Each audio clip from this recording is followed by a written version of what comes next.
Um, Good afternoon, good evening, good morning, wherever you're listening from. Today, I just want to talk about this Eubank Jr and Conor Benn fight on October 8th, 2022. Okay, so ladies and gentlemen, um, let's get straight to it. I think personally, and that's just me. I think personally, this fight shouldn't happen at all. Conor Benn is fighting at 147. Eubank fights at 160 and 168. Okay. And I just want to look into the pros and cons of both of these individuals. Okay, that's what I want to do. Let's look into Conor Benn. Conor Benn is at 147. Okay.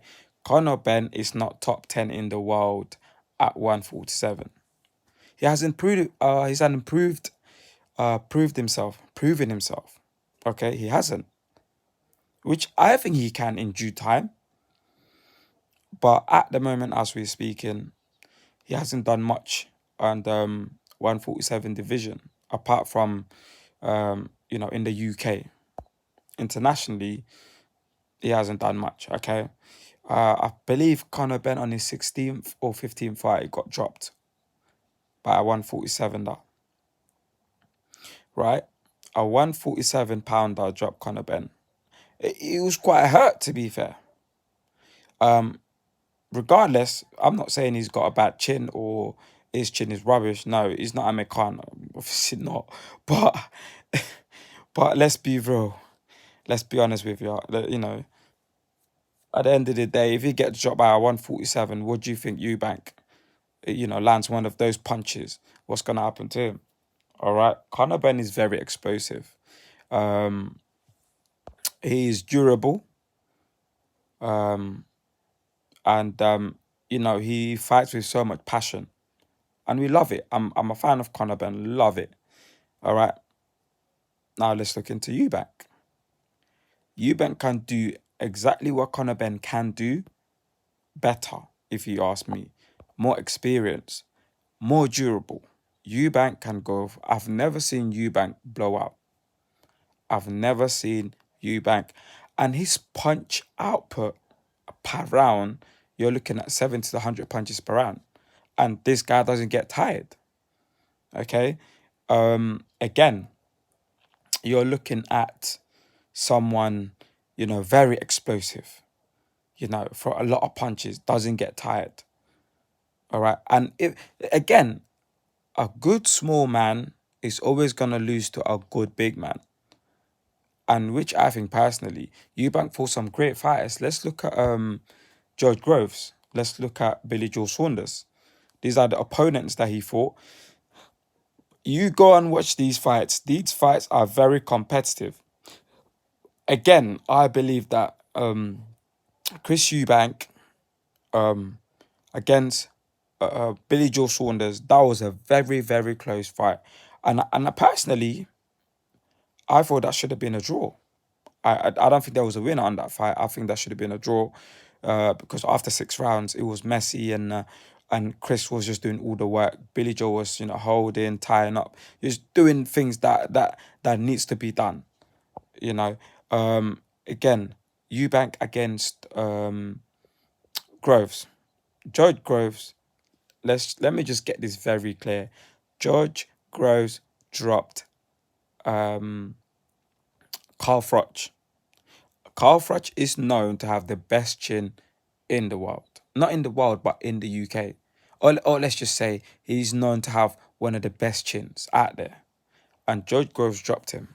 When George Groves fought Eubank, I've seen so many bums throw at Eubank, the kitchen sink, the whole lot.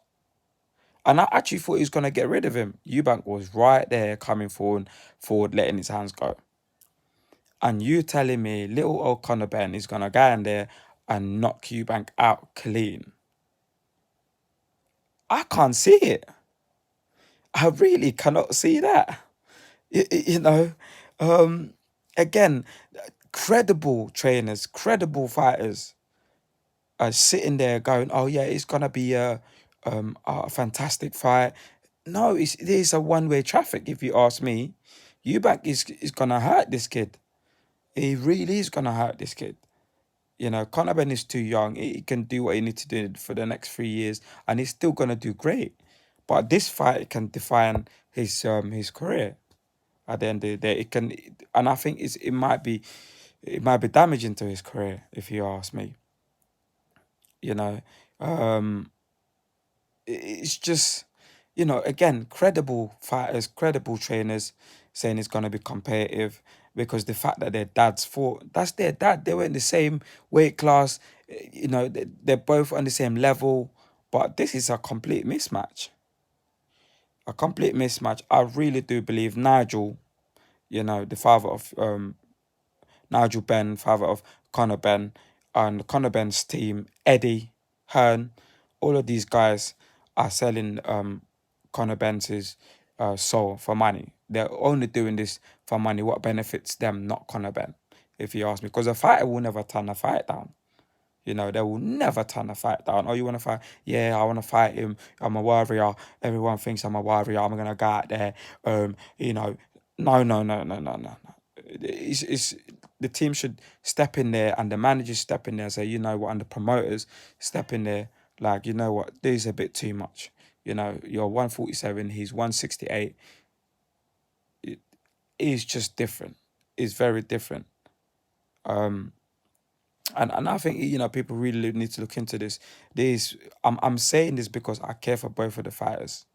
I really do care for Conor Ben. I think he's young, he's very talented. He don't need to take this fight, and his team should back him on that rather than trying to push the fighter to go on and do something that he don't need to do, or he don't have to do even, because he's gonna make money regardless. Again, I'm a fan of Conor Ben, fan of Eubank. I just don't think like they should have this fight because of their dads. No, they should have this fight because they're on the same level, or maybe it's a title fight, something important. But again, the promoters, the team, they're only doing this for money, which I think none of them really need that money. They're both well off at the end of the day. But you guys tell me what you think. Again, comment, likes, subscribe, all of that, and we can have a chat. I can have a nice discussion.